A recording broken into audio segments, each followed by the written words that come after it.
if we can just learn to be with ourselves,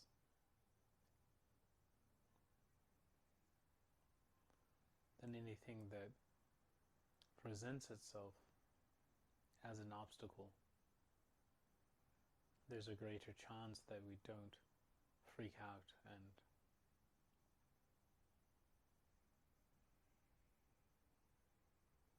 grasp on to something external, that we could find a source of strength within our own stillness. So during this time of coronavirus, it really is a time where the pandemic itself and our visceral reactions or numbed reactions are just as important as the virus. When talking with a group of my colleagues, it became clear that the virus, one of the teachings that it's deeply showing us, is how interconnected we are. How a simple enhanced flu virus, let's say, could start in what we think to be a wet market in Wuhan, China, which China itself, the size for it even to flow through every popular city, and then for it to come into America, France, Italy, all of these different places. And it shows how connected we are, and how the viruses don't make a distinction between the arbitrary lines we draw that we call a country. And so there is a deep lesson here for how interconnected we are, and how vulnerable a single action in one place can make us vulnerable all the way across the world. And it shouldn't be surprising, but it is surprising because of how fragmented we've allowed ourselves to become perceptually. There's a phrase called a distinction without a difference.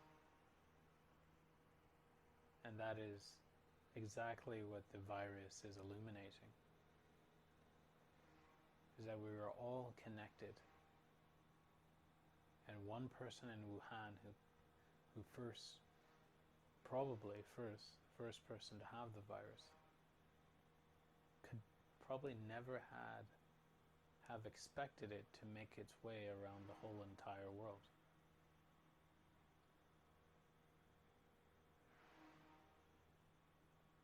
And it also shows the fragility of our systems that was always inherently there. Stores have had to close, and the market has had to adapt. And we've had to try to find a way to make sense of this. And now you see people coming together to try to contain this. There are epidemiologists trying to get at the truth of the matter. There are biologists and virologists looking at the structure of this virus, trying to learn as quickly as possible. There are mothers and fathers who are trying to protect themselves and their children. And there are people like you and I who are trying to make sense of this. So here are a few practices we can do to, while we're containing ourselves or self-isolating ourselves, this is a chance for us internally. As we do all of the recommended steps, we also have this chance to deepen our awareness of ourselves, because now we're going to spend much more time with ourselves. Maybe you'll be in a big house, so you'll have lots of space, or maybe you'll be in a small room. And each of us will feel different amounts of anxiety, and for different reasons, and all of that can be worked with. So for me, this is a chance to turn inwards, to not turn away and become averse or think of anyone to blame or think about any conspiracy theories, but instead to sit with myself, read what is happening, but don't get caught up, and derive from that what I should do as a person and how I can help others.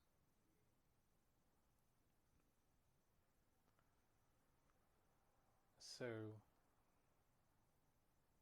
as you go about your workday, if you're working, or you go about your day in general, keep checking in with yourself. When the fear arises, don't reject it or turn away. Allow it to sit with you and welcome it. And with an ounce of curiosity, allow yourself to be curious about how you are doing, how this body is doing in these interesting times.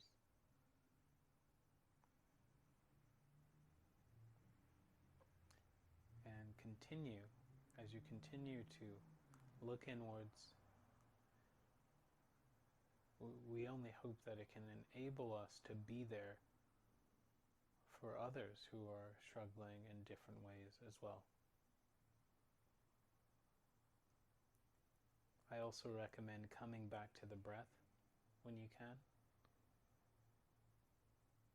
Maybe after you read one of the articles that's coming out and all of the different claims, maybe if you feel a sense of despair, come back to your breath.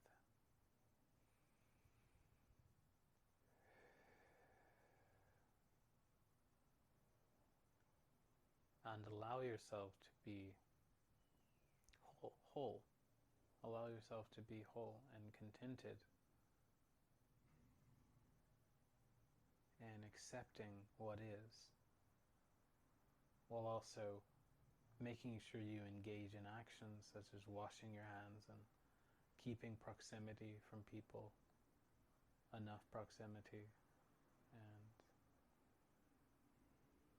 being mindful of how you're affecting yourself and the world, but not so mindful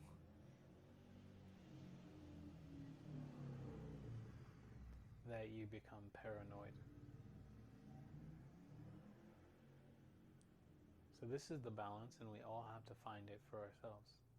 So in this time of coronavirus, realize how connected we are, and realize how our perceptions can drive us to be either peaceful,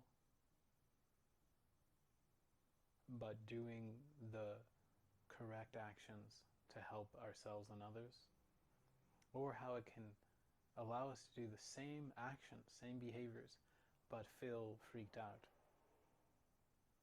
or feel afraid, or feel a sense of despair, or alone.